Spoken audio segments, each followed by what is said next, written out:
Hello, YouTube. Hi, Hey. YouTube. We are doing a show. We are. Like, subscribe, comment. Anything else, Jack? Jack can't talk. Like, subscribe, and comment. Thumbs up. All your tones are earth tony today, or what was this? A bronze maybe? No, what is this? This is Rose not gold.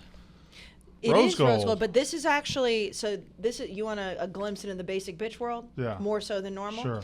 So do you know who Hailey Bieber is? Yeah. Okay, so Hailey Bieber started doing, well, I figured it's Justin Bieber's wife. Okay. Justin Bieber's wife. She's the one who took a picture with somebody this weekend. Yeah, that I don't care about any of that. Selena Gomez, that's fine. But so Hailey Bieber started this trend in the summertime where she got glazed donut nails. Sure. Which basically just means you're chroming your nails. Right. So then I was going to get them done. I was like, well, I don't want the glazed donut, but I would like an earthy fall tone. So I have the chocolate glazed donut nail color. Okay. All right. And I'm wearing. I often have glazed donut nails, but it has nothing to do with nail polish. Well, me too as well. Well, when you say that, it kind of sounds. I like glazed donuts. What? No, it sounds different. Yeah. I like glazed donuts. No, it sounds like I like the glaze in my mouth. up now. It's going. There it is. No. That's what I like. There it I like to is. suck it off Okay. my fingers. Oh, I no. will say the actual glazed donut thing that you can go buy at Dunkin' Donuts, delicious. Or not just Dunkin' Donuts, any donut. The best donut is a regular glazed donut. You don't need all that fancy stuff. I will say, just an old school donut with nothing on it, or Yeah, just a little bit that's of what I sugar. just said. No, glazed donut's much different. I don't think so. Glazed I know what he's A talking about. glazed donut is a normal donut. No, it's not.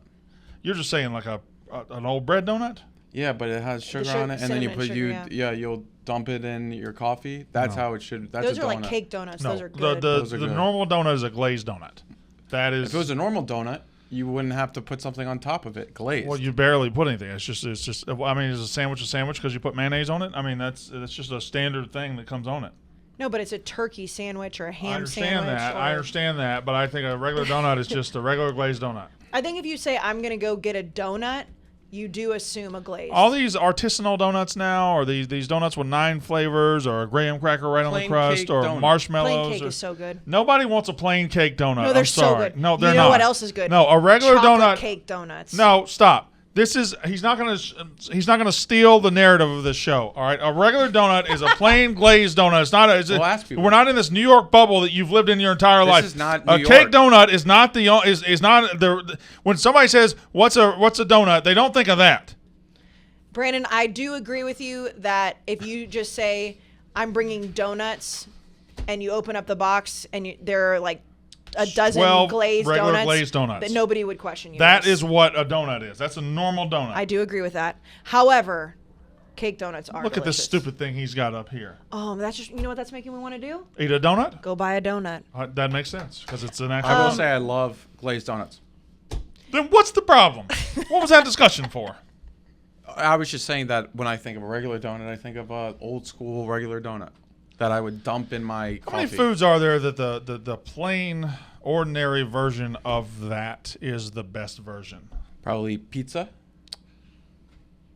Like cheese pizza? Yeah. I like topping. I like like a lot of toppings meats on my too. pizza. Okay, all right. I would say Steak. Steak. like- I was thinking steak, but maybe popcorn, but if it's like the baseline is like butter popcorn. But See, when you get into adding all that other stuff, see, I would rather have kettle corn than regular popcorn. I agree.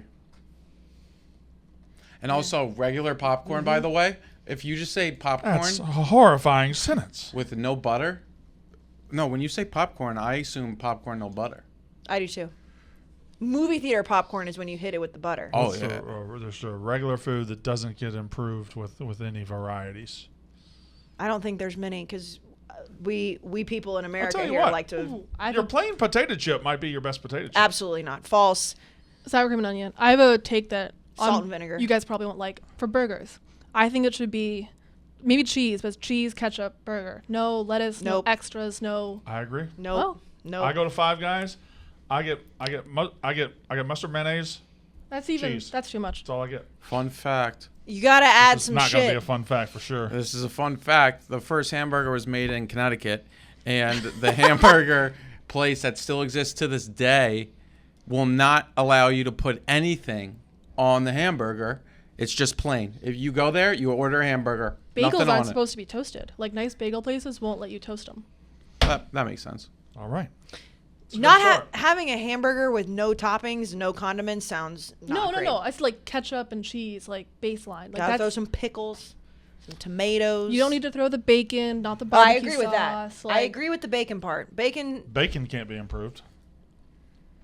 What about maple No, bacon? but yeah. No. Are you floppy? If I or sit crispy? down and I order a sausage or a bacon and it's maple flavored, that I am never coming back to that place. Fuck that. Bacon does not need to be improved with your stupid ass syrup. Sorry. Syrup's for I pancakes. do agree with that. To circle back so we can start the podcast. Syrup's for pancakes, Kayce. Syrup is so good. I like syrup too. Chocolate But chip I like it pancakes on with some pancakes syrup. or waffles, of course, or French toast. All three good. I think French toast doesn't get enough love. Everybody, waffles, pancakes. French toast is fucking good. Yeah. A good French toast. Well, yeah. I'm so hungry right now. This is not helping. If I brought right in here a plate right now, waffles, pancakes, French toast, where's your Fuck fork going Mary first? Kill. Just plain. Of Oh, you all got three? your syrup and you got your butters, but I don't need butter on it. plain.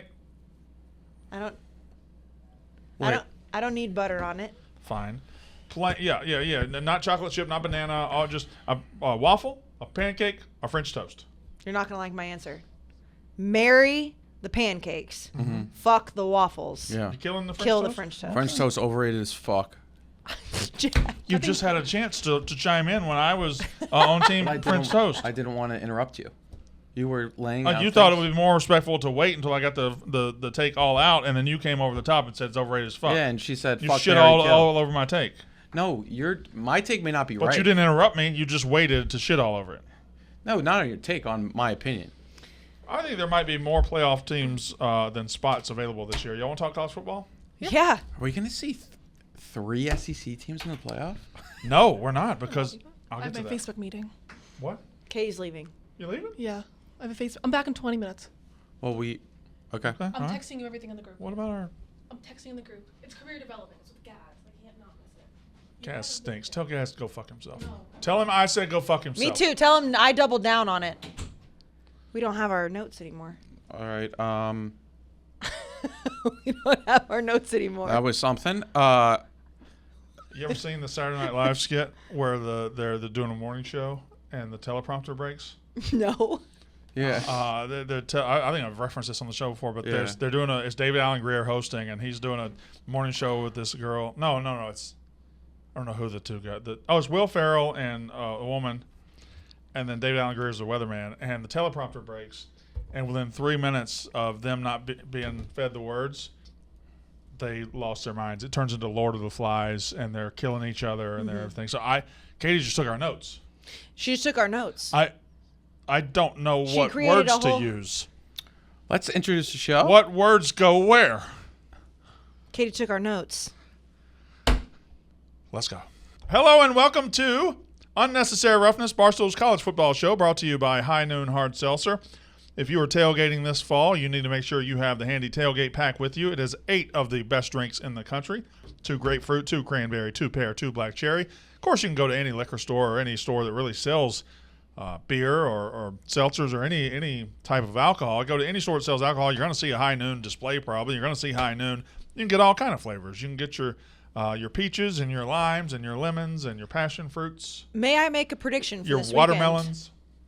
Please. We'll be talking about a lot of predictions for games, but I predict there will be a shit ton of High Noons consumed in Baton Rouge, Louisiana. What's your anticipation level for this particular show in Baton Rouge, Louisiana? Very high. Very, very Could it high. Probably the most anticipated one I've had outside of the first one I ever did. It could be the biggest. It might be the biggest, rowdiest crowd we've ever had. We've had some doozies. Yes, as far as like my personal anticipation for it, I think the first one I ever did in 2018, that was just 'cause, like I had no idea what to expect. This one would be number 2 because it's in the South. It's at Fred's, which apparently is just an absolute animal house in the best kind of way. And it is Ole Miss, undefeated, top 10 team. They're trash. Coming into Baton Rouge. And also, I will not call them a top 10 team. They're not a top 10 team. but they they're are. Not. No, they're not. They're not. They're but like they are. Arkansas. They're like Kentucky. Kentucky's a fine team. They just beat us, but they're not a top 10 team. Neither is Arkansas. Solid teams. And Ole Miss is a solid team. They just happen to be 7-0 because of the worst schedule in the country. Can I deviate away from this for just a second? Back to the donuts and the ice cream talk? No, but I would love that. Kentucky. So, I feel like sometimes well, not sometimes, a lot of times on Twitter, tone gets lost, right? People Right. don't know. The amount of morons that thought you were being serious when you tweeted about Kentucky, Yeah. when they beat Mississippi State, Yeah. and about Will Levis being a top draft pick, it truly shocked me. I was getting people that I used to work with at ESPN texting me like, come get your boy. And I was like, people have to know this is a joke, right? They don't. Twitter doesn't get jokes. I don't know why. I don't know if I go into a Wayback Machine where I'm the only person who understands how jokes work. You joke on Twitter, you might as well just be farting in a church. People are not gonna understand why you did it or what you're doing, and they're not gonna like the smell of it. I saw a tweet that somebody tagged me in that you weren't even tagged in. It was some Kentucky fan, and it was a still side-by-side screenshot of you talking shit about Kentucky Yeah. when they were probably playing Ole Miss, is my guess. Yeah. And then the tweet that I just referenced, and people were like, whoa, all-time 180, like somebody come get him, blah, blah, blah. And I was like, these people just don't get it. And it makes me sad. It makes me does. sad for humanity. It does. I have 3 topics I want to bring up today on today's show as we continue to go into a world of football where Tennessee matters more than they have in 2 decades. We're going to talk about that. Here are my 3 topics we're going to talk about. Before, we should also mention you guys are going to the Sportsbook, the brand new Sportsbook at the Les Berges. LeBears. LeBears. And I was going to circle back if you could just let me lay out the show. Okay. He doesn't have his notes, Jack. Right. My notes are all up here right now. Here are your 3 topics I want to talk about. Number 1, should Tennessee be number 1 in the country? Number 2, this narrative that college football is better when certain teams are good and how that got started. And number 3, we're headed towards a spot where we might have more playoff teams in spots. Now, we're also going to take a look back briefly at if our notes get back, of our preseason conference predictions. Yes, I thought about this because, on Tuesday, it is Tuesday, on Saturday night, we kept talking about what Tennessee beating Alabama could do for the landscape, and I was trying to think of how we could really tie that in. So what best than to tell ourselves we were right in some places, we were wrong in Let's other go places. grade ourselves. So we're going to bring up every preseason conference prediction that we did, which got a lot of buzz when we put them out. Yeah. We're through 7 weeks now. Why not see how right and wrong we were? All right, and this weekend, before we go to Baton Rouge in Baton Rouge, before we have the show on Saturday, on Friday at 3:30 at LeBears Baton Rouge, if you want to come out and meet the crew. 3:30 Central. Don't you think I said if you're in Baton Rouge, they'll know what time it is? I'm just making sure. You know what that? I'm going to give Brandon a W there. Damn. If you're in Baton Rouge at 3:30, Central. that'll be 4:30 Eastern, 2:30 Mountain, 1:30 Pacific, just in case you are in Baton Rouge and going on Pacific time. Oh, my God. That was funny. I'm just At making sure we at clarify. 3:30 Central Time, we will be at LeBears, Baton Rouge, to open their sportsbook, a huge sportsbook opening. I'll be there. You'll be there. Big Cat will be there. Big Ev will be there. Hank. Hank will be there. Hank will be there? Mm-hmm. Okay. The graphic is build me, you, Dan, Ev, Hank. That's an order. Okay. Well, no, I'm not saying that was the order. That's just the people that are on it. I don't know. I'm No, assuming the Dan's order. in- I'm sure I'm number 1. I think Dan is. I'm I me would 1, assume- Dan 2, you a distant 3rd, and then probably me 4th. I bet Brandon. I'm probably on there twice. It's Dan, and then me and you, Okay. Well, they're not in any order. and then in the back is Hank and Ev. But they're in no Oh order. yeah, we're pillars. Yeah. But Dan is the He's the center. centerpiece. Yeah, we're the cornerstones. Dan is the centerpiece.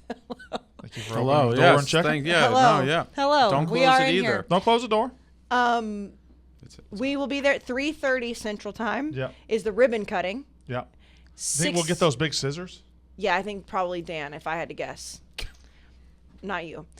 6 to 8 p.m. Central Time. Oh, really? We will have a meet and greet. I did not know this. Oh, yeah. So 3:30 is the ceremony. Okay. Then we will be allowed to go wherever we need to go. And then from 6 to 8 is the meet and greet of said Barstool When we gonna people. I would assume either in I hope we're eating Central Time, not Eastern Time, because I'd be all confused. we'll be hanging out at the LeBears. I might bring my mama. I would love that. I love her. she's been going through it. I'm flying down tomorrow to go to Starkville to do a couple of days of content with the basketball team in advance of the Barstool Invitational coming up November 11th. But I'm doing that, and then Friday I'm just driving down to Baton Rouge, about a 4.5-hour ride from West Point to Baton Rouge. So I might bring her, but I don't know. Where is the Barstool Invitational? It's in Philadelphia, Pennsylvania, at the center there. Is it Wells Fargo. Wells We Fargo. don't have our notes. Friday night, November 11th, 5 p.m., you'll have Toledo and UAB, followed by the main event, Mississippi State and Akron. We'll have Barstool people on the call. We'll have Barstool people in the building. We'll have Barstool people doing the halftime show. All Barstool, all the time. The Barstool Invitational basketball. It's college basketball tournament featuring those 4 teams. That was good without notes. That Yes. was fantastic. Good job. All right. I have 3 topics I want to talk about. All right. I'm going to let you pick the topic. Again, those topics were, should Tennessee be number 1? Number 2, this idea that college football is better when certain teams are good. And number 3, are we headed towards a scenario where we have more playoff teams and spots? Here's your 3 topics.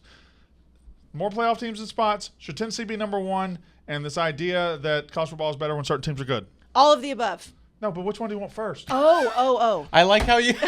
You thought we were going to leave some out? Casey's has an unreal. You thought we were going to leave some out?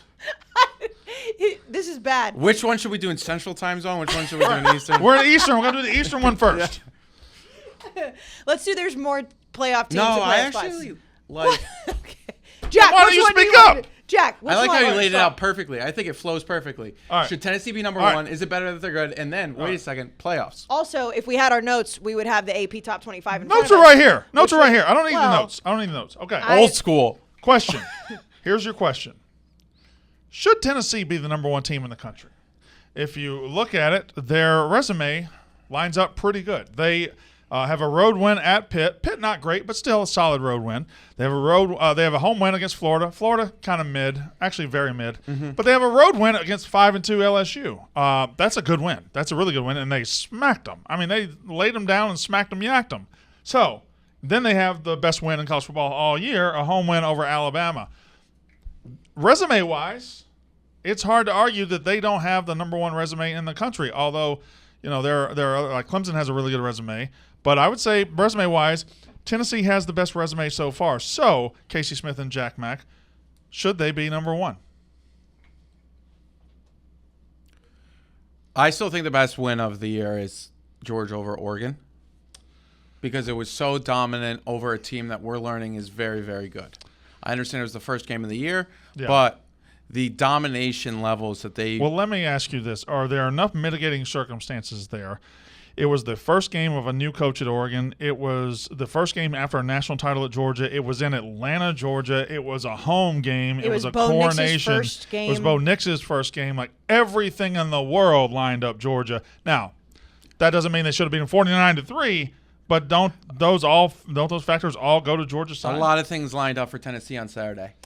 I would also, I think that Tennessee has the best resume because of who Alabama is. But when you look at how Alabama has played throughout the season, it's not like they've been dominating every single team. Now, I'm not taking away from how good they are. They should have lost to Texas. They could have easily lost to A&M. So on paper, yes. However, if Alabama is not as good as their ranking has proven them to be, then I don't think that Tennessee is a far and away number 1 team because they beat Alabama. Should they be number 1?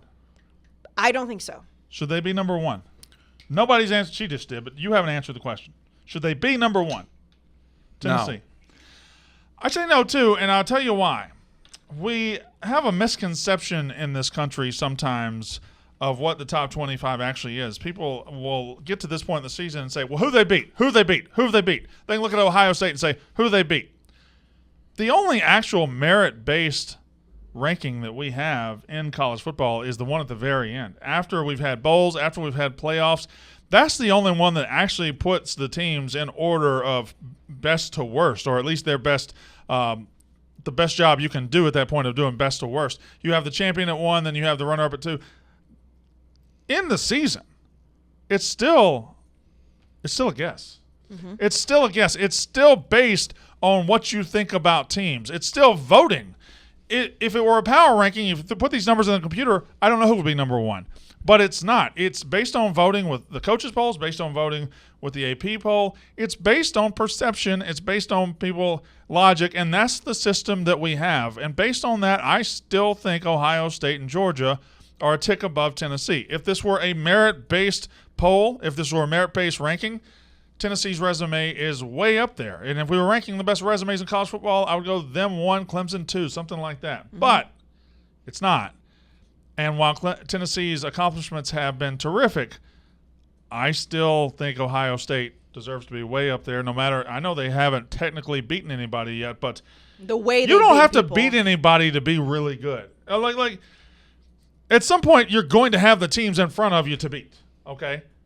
But all they're doing to their schedule right now, outside of that embarrassing double-digit win over Notre Dame, I love when people bring that game up like they didn't beat them by double digits.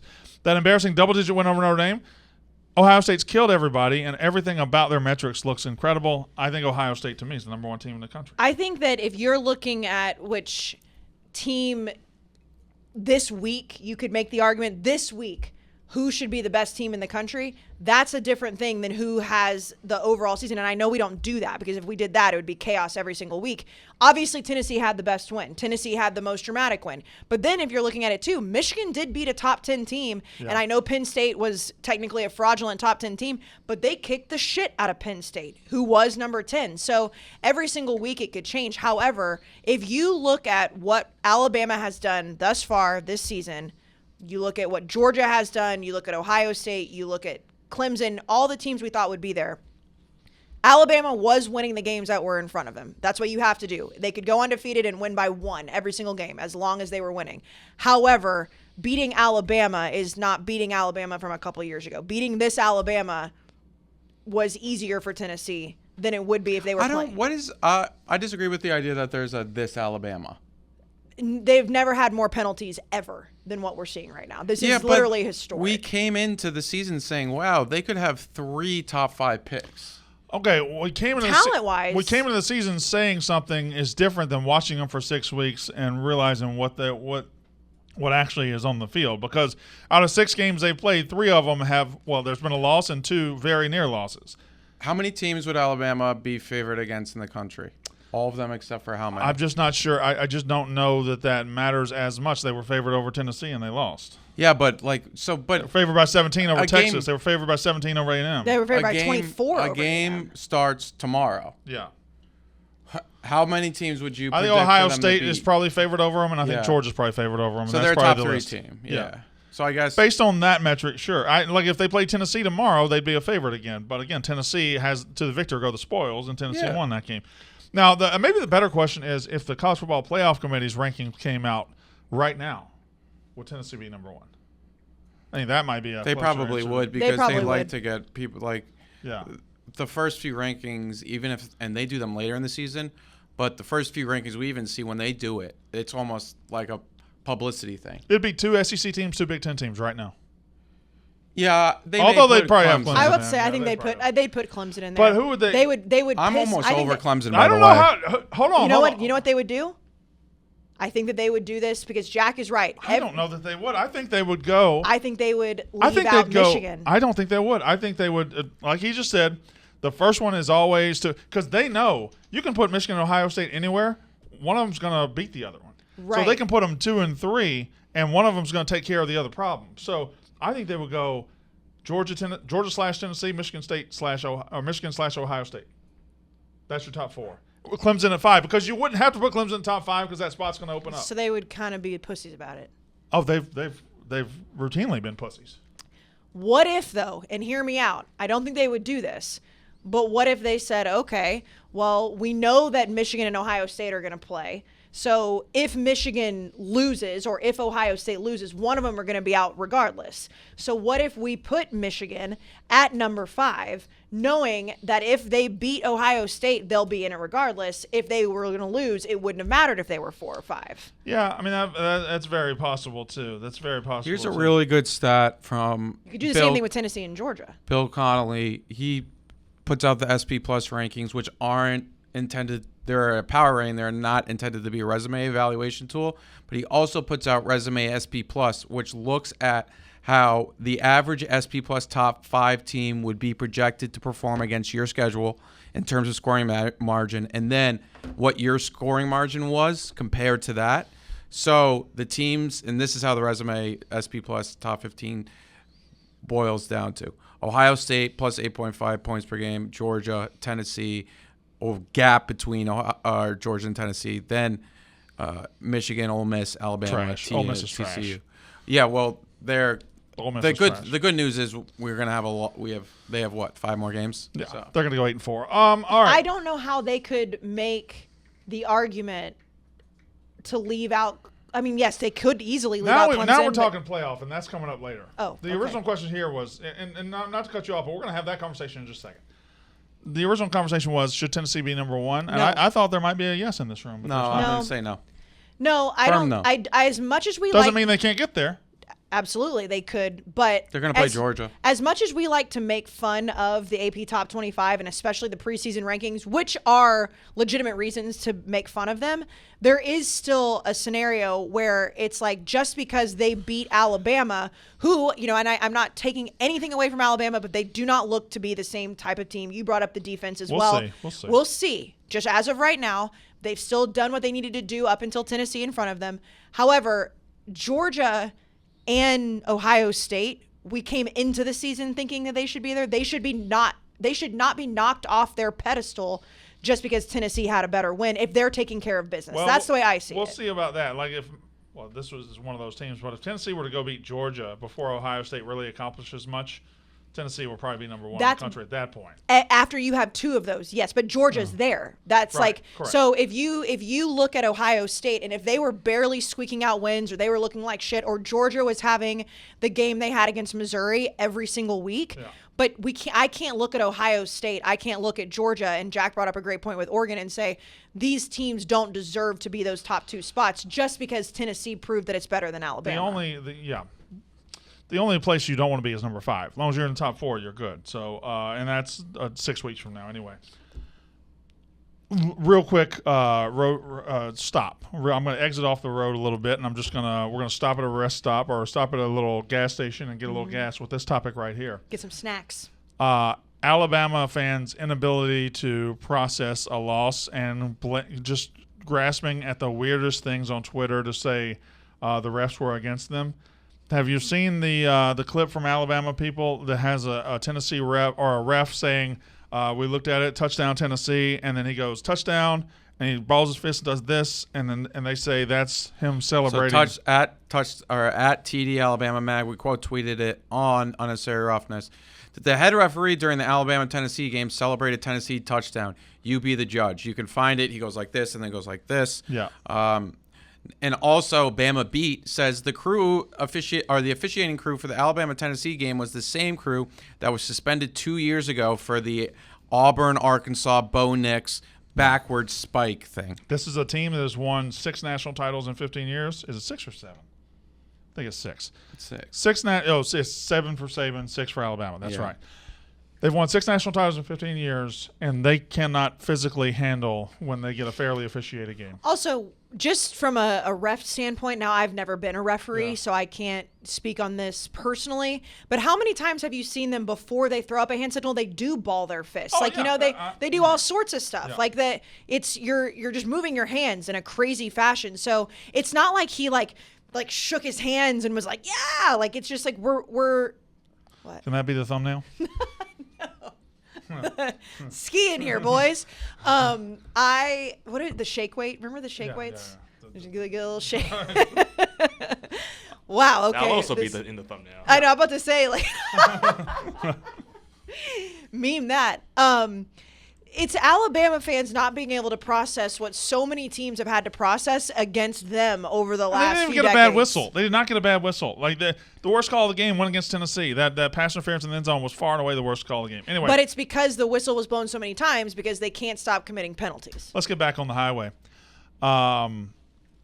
That, by the way, side note, that call, the Bo Nix backward spike, was an egregious situation. Yeah.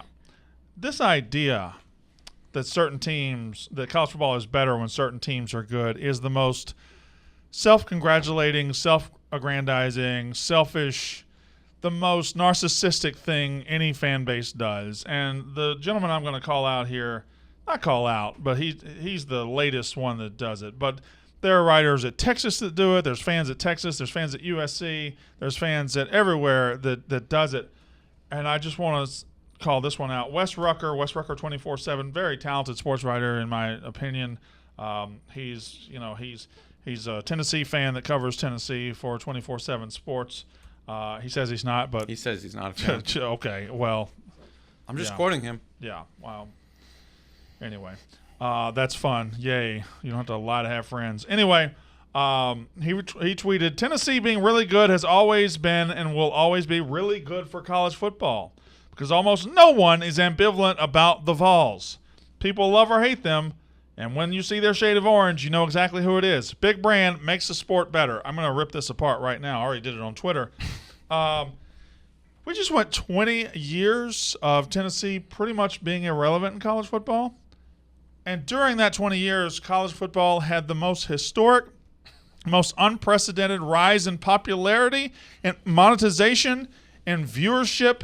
The last 20 years has been the greatest 20 years in the history of college football. And I will go even further. The last 10 years have been the greatest 10 years of college football in the American populace, of being famous, of being popular. This is the greatest time ever to be a college football fan. It has happened over the last decade. Revenues in TV are skyrocketing, merch skyrocketing, everything is skyrocketing. Everything is 1,000 times what it was 10 to 20 years ago. And in that 10 to 20 years, Tennessee was irrelevant. College football just grew and grew and grew, and they did it without Tennessee just fine. No, Wes. College football for Tennessee fans is better when Tennessee is good. College football doesn't need Tennessee to be good. College football doesn't need Alabama to be good. College football doesn't need USC to be good. College football just needs an entertaining product out there that pleases fans and attracts advertisers, and that's what it has. This idea that Tennessee beating Bama is suddenly a watershed moment for college football because Big Orange Nation is back, first of all, welcome back. I do like seeing Big Orange Nation back. I do like seeing a dead program rise from the ashes, but it wasn't necessary. We didn't need it. It didn't unlock a key to college football. It didn't say, oh my goodness, college football's on the map because Tennessee's good. Welcome back. You're the ones that were missing, not us. That was a good rant. That was a great rant. Yeah. May I play devil's advocate from... Oh, my God. No. Hold on. You wouldn't even let me finish. Okay, well, you said... Okay. May I play What? devil's advocate from the voice of what I think he's saying as a casual fan? Now, he's not a casual fan. And also saying that when you see that color of orange, people know that's also bullshit. Like, let's not... Also, I see North Carolina as blue. I know exactly as North Carolina doesn't mean they're great. They're a good team. Also, if I see North Carolina as blue, I might think it could be Tiffany. Yeah, Who but knows? I mean... No, I know. Yeah. I think that the bigger picture... Now, I do not agree with his tweet. One real quick thing. You know what other team I recognize by their color? When I see that color, I know that team? Every other fucking team in the country. I was like, Every other fucking team. If I see Auburn orange, I know it's Auburn orange. If I see Texas orange, I know it's Texas orange. If I see Florida orange, guess what? I know it's Florida orange, and I know it's Tennessee orange. You don't own the color orange, rednecks. Well, now you're not a redneck. That's my get mad. point, is that, like, if you see that orange, you're not just like, well, Tennessee must be good. Here's the devil's advocate, which I do not agree with, but I'm going to present this to you. If you are a casual fan of college football, you are not living and breathing it like you or I or Jack or Katie or maybe Noah. Just anybody. If you are not living and breathing it every single day. If you are an NFL fan, you know Tennessee because of Peyton Manning, right? You do. Right. Like, Peyton Manning on College Game Day was like this huge thing. So I think that from a casual fan standpoint, if they are not going to be diving into the slate every single week, saying that programs that have had history, that have had major NFL names come from those programs, when they are good, it is better for the sport because people will be like, oh, I saw Tennessee beat Alabama. Peyton Manning was there. Well, let me ask you a question. I'm not saying I agree with that, but I do think there is How a often- casual fan How often do base you with think that. anybody's been sitting on the couch on a Saturday and saying, my favorite quarterback's Tom Brady. I wonder what his college team's doing right now. My favorite team. I think people know that he I went love to Peyton Michigan. Manning. I wonder what his. No, they know, but I don't think anybody tunes in to see what Tom Brady's college football team is doing. I don't think anybody tunes in to see what Peyton Manning's team is doing. No, I think that the point, and I'm not agreeing with Wes here. I think that the point of when teams are better, the sport is better, Yeah. that it brings more awareness to teams that people may or may not be paying attention to. Let me tell you something. Alabama can go away tomorrow. College football marches on. Ohio State goes away tomorrow. College football marches on. I agree. Texas gets good tomorrow. College football marches on. USC gets good tomorrow. College football marches on. The only program I think that win or lose maintains its relevance no matter what is the Notre Dame Fighting Irish. They're the only ones with a fan base from coast to coast, sea to shining sea. Win or lose, they are relevant and they matter. And them disappearing from college football would be weird and would hurt the product. But they're the only one, in my opinion. I don't even know if it would hurt the product. Maybe not hurt the product, but I don't think Notre Dame disappearing would hurt the product Now- as a whole. But I do think, like, even just the morons in this office that bitch and moan every single week or every single year about the college football playoff, what are the names they always bring up? Ohio State, Alabama, and Clemson. Even if those teams aren't even in the playoff, that's still the narrative that's being spit out. So, like, when LSU was in the playoff, it was good for the sport because the colors look different, the playoff spots look different. Again, I'm talking about from the casual fan. good for the enjoyment of the sport, but I don't know that it did much for the bottom line of the sport. And here It showed there was parity. it helps a little bit to have new blood. That's always good. Because people aren't fans, though. That's it's what I'm like saying, from the trying casual to like viewer. convince. It's like trying to even casual, not even casual fans. Like it's trying to convince like a non-Barstool fan to be a Barstool fan. It's like, who cares? Like, your opinion doesn't count. All right. I think Tennessee beating Alabama from a casual from a new blood standpoint, it's awesome. It's right. From I an agree. Alabama getting beat standpoint, it's awesome. Yes. I don't think anybody in the country is like, oh, my God, thank God Tennessee's good again. I'm going to start watching college football again. That just Also- didn't happen. also and, agreed. and he also said no one is ambivalent about the Vols. That's not People true. love or hate them. Listen, I'm from the SEC. She's kind of from the SEC. She is now. She wasn't when she grew up. But I'm from the SEC. I've known Tennessee football all my life. I've had a feeling about Tennessee football all my life. Nobody north of the state of Tennessee and Kentucky gives us a sweet, solid fuck about Tennessee. Nobody on the West Coast cares about Tennessee. Nobody above the Mason-Dixon line feels love or hate towards Tennessee. There might be your random guy here or there that loves them or hates them, but I promise you, in the state of Iowa, there's not a bunch of people sitting around a bar rooting against Tennessee because it's Tennessee. You're not loved or hated across the country. In the SEC, yes, because the passion's different, and we all love and hate each other and love each other.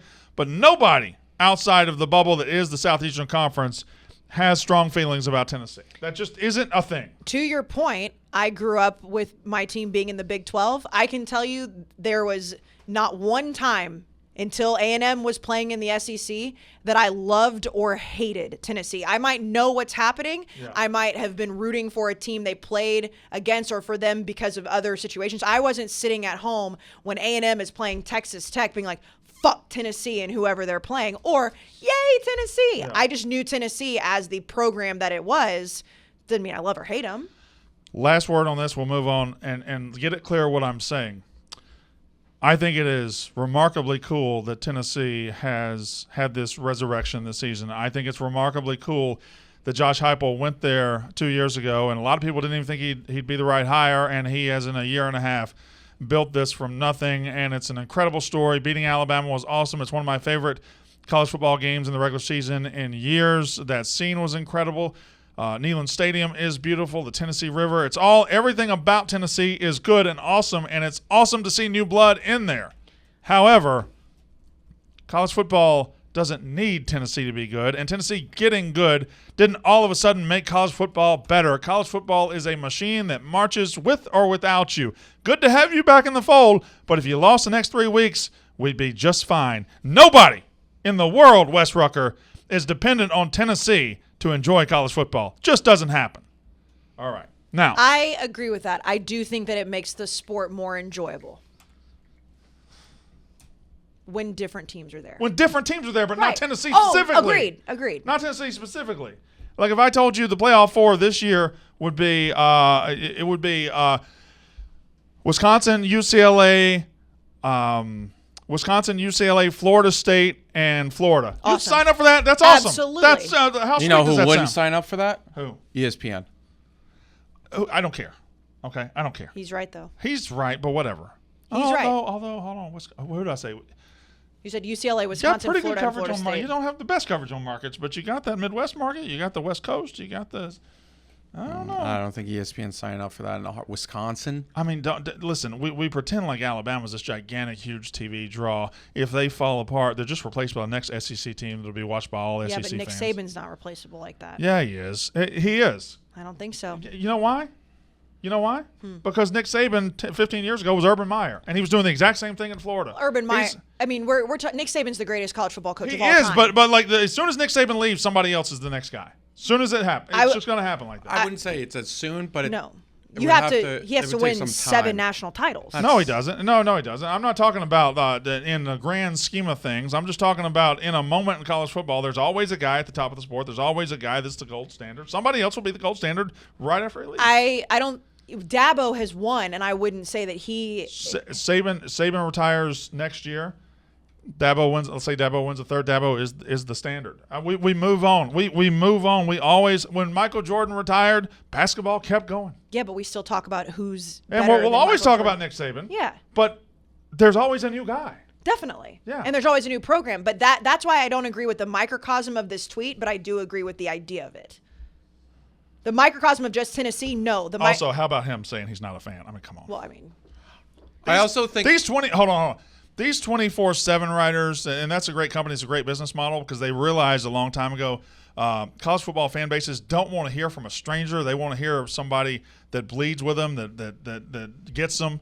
And that's why the 24/7 model works. At every school, there's a Homer writer, and Wes Rucker's a Homer writer. Sorry, he just is. And it makes a lot of money. It makes a shit ton of money. I don't But know. don't tell me that don't piss on my leg and tell me it's raining Wes. I don't know why in this day and age That you would say that you're not a fan? Right. I don't know why. Like it makes it more. I know that some people don't like how far we go into our fandom at Barstool, but a lot of people do. Like, you're clearly a fan, and it's okay to be a fan. So just say you're a fan. I go back home to Starkville tomorrow. I get fired from Barstool, go back home to Starkville tomorrow, and people are going to listen to me. Mississippi State fans will listen to me because they know I bleed the same color they bleed. I did the Arizona Bowl podcast today. Yeah. They told me to tell you hello.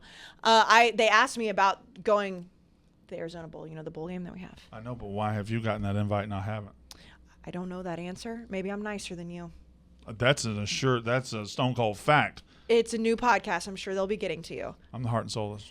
It's not. It's more. Whatever. Beside the point. They asked me like what the biggest difference was going from TV to Barstool. It's like I actually got to talk about being a fan again because they beat that out of you. You're not allowed to be a fan of whatever school. And it's like, in reality, we know, and I know Kirk Herbstreit has earned that right. We know what he's sitting there thinking every time Ohio State comes up. So why not, like, but he can't say, I'm an Ohio State fan. It's like, well, we know you are. Just like we know you're a Mississippi State fan. We know Dave's a Michigan fan. Dan's a Wisconsin. So this West guy, we know you're a Tennessee fan. It's okay. Admit it. No one's going to be mad at you.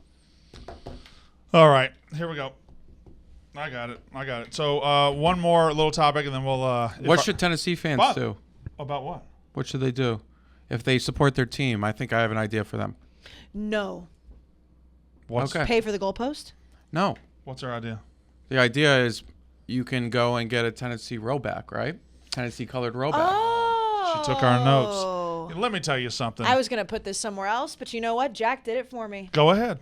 Jack, you know what they can do? Yes. They can go to rowback.com. Yes. RHOBACK.com. I'm going to do that right now. 20% off their first purchase because, Brandon, we love rowback. We do. wear it every It's single very rare that I'm not wearing rowback. I just happen to wear a Mississippi State shirt today. But I originally was wearing rowback, and then I got some eggs on it this morning. Well, that'll happen. Yep. You know, you'll be a little bit messy. But the good news is that they have so many options for you. They have Yes. the polos, the hoodies. Quarter zips. And have you tried on the performance joggers yet? Have I tried on the performance joggers? Yes. So comfortable. Yes. And we love them on Unnecessary Roughness. We all wear them on the Barstool College Football Show. It's the go-to apparel for not only college football fans, college athletes also wear them. Bijan Robinson may have heard of him. I have. He loves I rowback. think he plays at Texas. Will Anderson also loves rowback. He plays at Alabama, in case you missed it.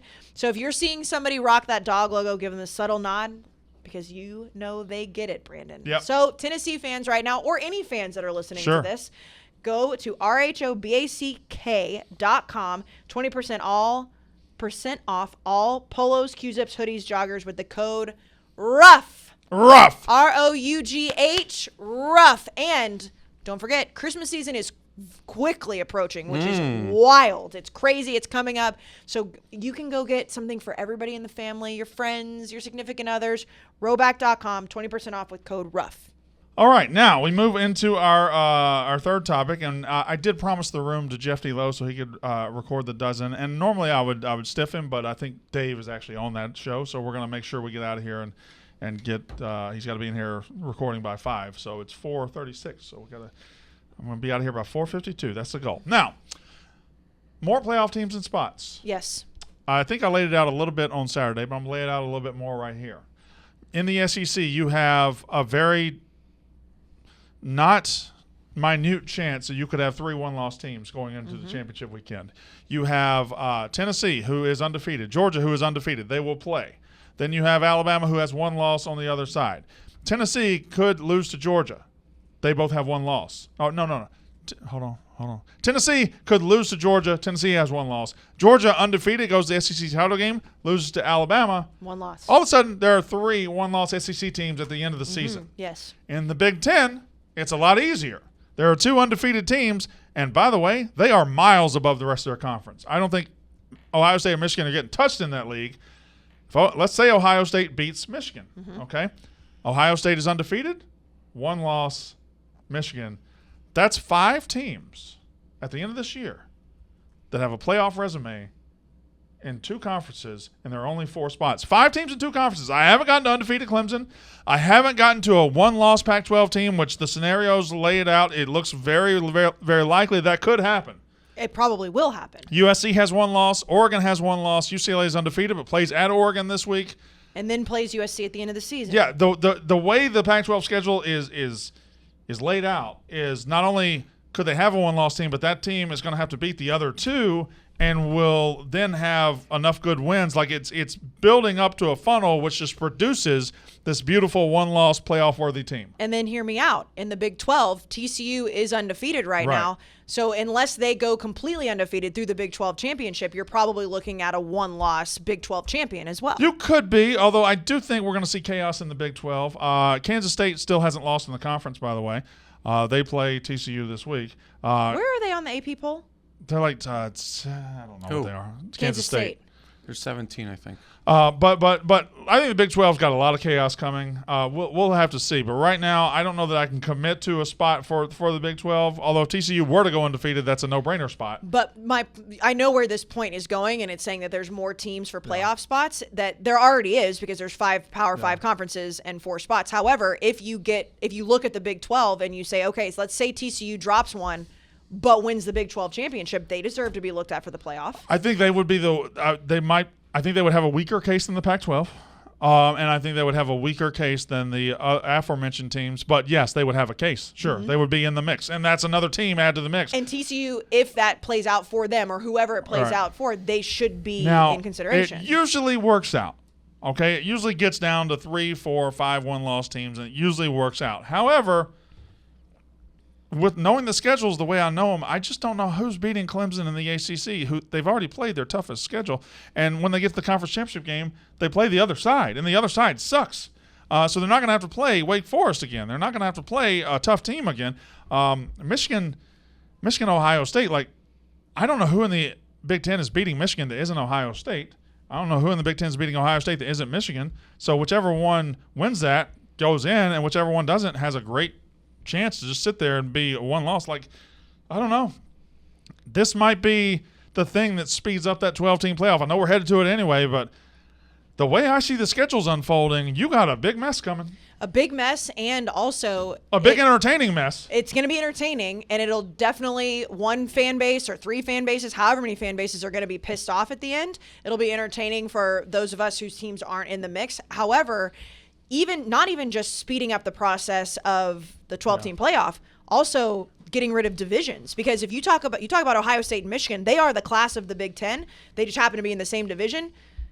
They should both be in the playoff if they only have beaten each other. Well, let me throw another scenario at you. Okay, Ohio State beats Michigan. Ohio State's in. Okay. Clemson's in.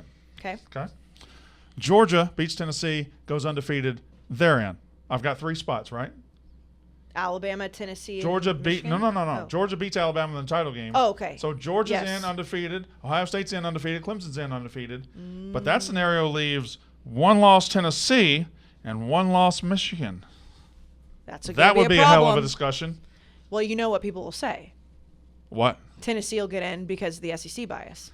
Well, they will have the best win of that group, I assume, and unless the Penn State win ages a lot better than I think it's going to for Michigan. That's where the playoff committee, quote, eye test comes Yeah. in, because it'll depend on how Michigan lost to Ohio State, how Tennessee lost to Georgia. Those things will come into Now, play. that hopefully. scenario, I'm a big storyline guy. That scenario would unfold 25 years after Michigan's Charles Woodson stole the Heisman from Tennessee's Peyton Manning.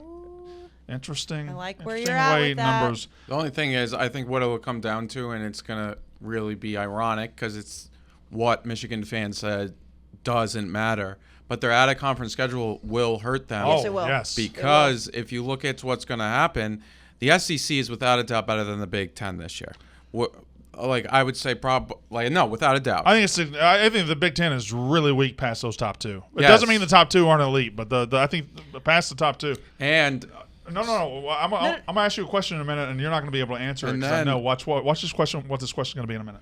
And then, if you look at that, better conference, they'll have better wins in conference. Kentucky at LSU, against Alabama, and then A road win at Pitt. potentially a road win, and then potentially a close loss to Georgia at Georgia, and then the road win at Pitt's going to be a big factor. Although- and what did Michigan do? They played Colorado State, Hawaii, UConn. I will say if that, and this is all conjecture, if those two teams were there in that discussion, how they lost to Georgia and Ohio State would matter. That If Ohio absolutely State matters. wins 41-38 and Georgia wins 42-0, Yes. that creates a discussion Facts. point, and vice versa. Now, before I move on to, if you go ahead and pull that stuff up, before I move on to our conference stuff, he's right. The Big Ten isn't all that strong this year, and I'm going to ask you a question to prove it. Michigan and Ohio State are the top two teams in the Big Ten. Mm-hmm. Who's the third best team in the Big Ten? I mean, I think you'd have to say Penn State, but you can't. You're just guessing. right. You're absolutely guessing. They might be, but Purdue? But Illinois? based on what I know. Like, it's gross. It's not Minnesota. It's look at the Big Ten East. It's not Michigan State's Wisconsin. garbage. Maryland hasn't been great. Rutgers is garbage. Nebraska is garbage. Wisconsin is garbage.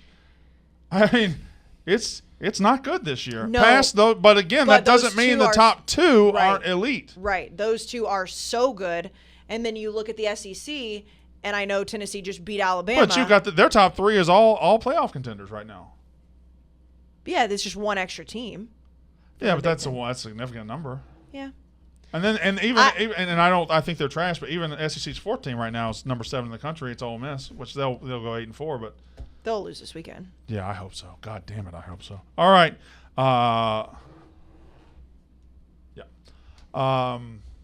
Katie. Mm-hmm. We plugged Welcome up to back, the TV. Katie. Welcome Hello. back. How was your meeting? It was good. Facebook's going to 90-second reels. Yay. Yay, all right. I don't all know right. the last Gas time still I've work ever- here? Yeah, he's in the office today. I was hoping he got fired. Okay. He's just been hanging Just out never here in his liked him. office. He looks like Paul. an earthworm. It's just Paul. Yeah, he's a terrible person. Gaz or Paul? Huh? Gaz? Paul's okay. Paul's great. Yeah. I don't think I've Gaz. ever met Paul. You haven't? Uh-uh. Paul is a great Why- person and friend. Why would I have a reason to talk to Paul? I don't know. Oh man. All right, we're gonna go I quickly through sweat these. for this one. We're gonna go quickly through these. Oh, we got about 8 minutes. gross. 8 minutes. So we did at the beginning of the season. We said for every conference champ, top 2 teams, the most disappointing, most underrated, player of the year, coach of the year, biggest upset. All right, in the Big 12, Brandon Walker and Jack McGuire had Texas to win the Big 12. Kayce Smith and Katie Stats both had Oklahoma. The top 2 teams, Brandon Walker had Texas and Oklahoma. Kayce Smith had Oklahoma and Kansas State. Jack had Texas and TCU. Woo, pretty good. Jack's pretty good. And then OU and Katie had Oklahoma and Oklahoma State. None of those Cockfight. are just terrible. Oklahoma obviously is showing up in 3 Oklahoma's of those. terrible. They're terrible. Yeah, but you can understand why you would say Oklahoma. Most disappointing team, Brandon, Kayce, and Jack all said the Baylor Bears. I think that's just spot on right now. It's aging well. I don't know if they're the most disappointing because Oklahoma's disappointing too, but they are certainly up there. And Katie Stats' most disappointing team was Texas. Yeah, nope, that's not right. Most underrated team, Brandon Walker had Texas Tech. That's fine. It's fine. Casey Smith had Texas. Passing grade. Casey Smith had Texas. Pretty good. Jack wins this one, too. He has TCU. Actually, all 4 of these are good. He has TCU, and most underrated team, Katie Stats, had Kansas State. It's tough to whiff on an underrated Big 12 team this year because the whole conference, It's chaos. except for Oklahoma. Casey and I had Bijan Robinson as Player of the Year. That could age well. Jack had Quinn Ewers. That could age well. Katie has Deuce Vaughn. If he has a good back half of the season, who knows? Steve Sarkisian was the Coach of the Year for me and Casey. That wouldn't happen right now because Lance Leipold, I think, exists. Although maybe Lance Leipold could drop his. I mean, he's lost 2 in a row. Sonny Dykes is way up there, and then Chris Kleiman for. Won't get it. Biggest upset I had Nebraska over Oklahoma. That failed. Casey had West Virginia over Baylor. Okay, count it. I'll take it. Jack had TCU over Oklahoma. Count it. And Katie had Kansas beats anyone. All right, so I won this conference. I mean, technically, they were upset. Oh, you're right. Everybody had one except for me. Jack won. Jack won the Big 12. Yeah. TCU powered him to winning the Big 12. Yes. All right. Now, in the ACC, I had this is my bad conference. Is this the one you were mentioning? This is my bad conference. Brandon prefaced before this with he had a really bad conference. All right. My conference champ was the Miami Hurricanes. Casey and Jack both had Clemson Tigers, and Katie Stats had NC State. R.I.P. Devin Leary. Division champs, I had Clemson and Miami. Casey had Clemson and Miami. Jack had Clemson and Virginia. Ugh, yikes. That's still possible. Oh, come on. And then Katie Stats had NC State and Miami. That's awful. Most disappointing team, I had Pitt and Wake Forest. Pitt's okay. They could be a little disappointing. Wake Forest isn't really disappointing at all. Fully disappointing. Casey had NC State. That's a winner right now, but it was a quarterback injury that got her there. Jack had Pitt. Pitt's kind of a good answer, but kind of not, right? I think they're below average. They did lose to Georgia Tech, so I think that's – and Katie had Wake Forest, which is wrong. The correct answer here was Virginia. Most underrated team, I had Boston College. So did Katie. And the 2 in the middle, Casey and Jack had Louisville. None of those teams were good. None of those are good. Nope. Player of the year. My player of the year was Tyler Van Dyke. So was Casey's. Mine may be right. Jack had DJ Uiagalelei. No. It'll be Drake May. And Katie had Devin Leary. Coach of the year, Mario Cristobal for me and Casey. Yuck. Dabo Sweeney for Jack. Dave Doran for Katie Stats. She was all in on NC State for some reason. I had Boston College beats Clemson as my upset. No. Casey had North Carolina beats Notre Dame. No. Jack said no upsets in the ACC this year. Has there been? I don't know. Georgia Tech Pitt. And then just none. Katie so Stats good. had South Carolina beats Clemson. So who won the ACC? I think Jack won that one too. Yeah. Jack. All right. All right.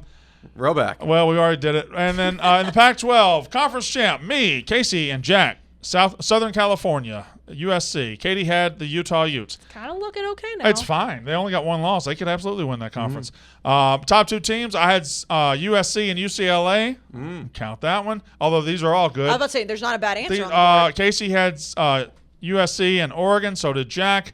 And then Katie had Utah and UCLA. I think all of after those this are fine. weekend, Most disappointing team, me, Casey, and Jack all had Utah. Katie Stats had it's just based USC. on the hype. Most underrated team, Washington State. So did Casey. That's me and Casey. I think that's fine. They were underrated. Arizona State for Jack, who fired their coach. Oregon State because Katie likes Beavers. Player of the year, Caleb Williams. Caleb Williams for me and Casey. We pretty much were aligned on everything. Yes. Cam Ward for Jack and Caleb Williams for Katie Stats. Coach of the year, Lincoln Riley across the board until you get to Dan Lanning at Oregon for Katie Stats. The upsets. Washington State beats Oregon. That got close. They beat them by like 4, and they had to come back. They were up 12 with 4 minutes left. Close only counts in horseshoes and hand grenades. Close. Casey had Arizona beating Mississippi State. That was bad. Trash. Bad pick by me. Jack had Arizona State beating Utah. Have they Trash. played? Trash. And then Katie has UCLA beating USC, which wouldn't be an upset because it's going to be a very big game. Quickly, in the Big Ten, me, Jack, and Katie, Ohio State Conference champ. Casey had Michigan. Division champs, I had Minnesota and Ohio State. Casey had Minnesota, Michigan. Jack had Nebraska and Ohio State. Katie had Wisconsin and Ohio State. Mine could still. No, I don't think so. Most disappointing team, me, Jack, and Casey all nailed it with Michigan State, and Katie had Purdue. Most underrated team, I had Maryland. Casey had Minnesota. Jack had Penn State. And Katie had Nebraska. Player of the year, C.J. Stroud across the board. As Coach of the year, P.J. Fleck for me and Casey. James Franklin for Jack. Ryan Day for Katie. Biggest upset, Maryland beats Michigan State. That's me. cash it. Kayce says Minnesota beats Michigan State. Cash it. Jack says Penn State beats Ohio State. Hasn't happened. And Katie said Minnesota beats Michigan State. And finally, in the Southeastern Conference, everybody across the board had Alabama to win the conference championship. That could still happen, but who knows? Everybody had Alabama and Georgia as division champs. Most disappointing team, Kentucky for me, Arkansas for Jack Hell and Kayce, yeah. South Carolina for Katie. Yep. By the way, Katie also picked South Carolina to beat Clemson as her upset, so that doesn't make – anyway. They're not a non. Most underrated team, Mississippi State. Hey, I know we just lost. We're 5-2 and ranked midway through the season. I'm counting that. Kayce says South Carolina. They're trash. Jack says Tennessee. I don't know how they've been this year. I haven't really kept up. Yeah, me either. Katie says Arkansas. Player of the Year, Will Anderson. Where has he been? That was mine for Alabama. Bryce Young for Kayce. Hendon Hooker for Jack. And Will Anderson for – you're really having a good day here. Will Anderson for Katie Stats. My coach of the year. Coach of the Year, Mike Leach for me. Jimbo Fisher for Kayce. Shane Beamer for Jack. And Katie has Nick Saban. By the way, November 19th. Yeah. I'm not saying it's possible, but Tennessee, South Carolina, that could be a spot that Tennessee slips up. All right. Biggest upset in the SEC. I had Mississippi State beating Georgia. That's probably going to happen. Kayce has South Carolina beating Clemson. That's not going to happen. Jack has Mississippi State beating Georgia. And Katie had Miami beating Texas A&M. It's a close game. All right. Good place. I said to get out of here by 4:52. It is 4:52. Any other words? Yeah, I wish that Jeff D'Lo wasn't so bossy so he could have gone through those. It's just that Dave is on the show. Otherwise, I wouldn't get out of his way. You good? Amazing. You good? That's Unnecessary Roughness.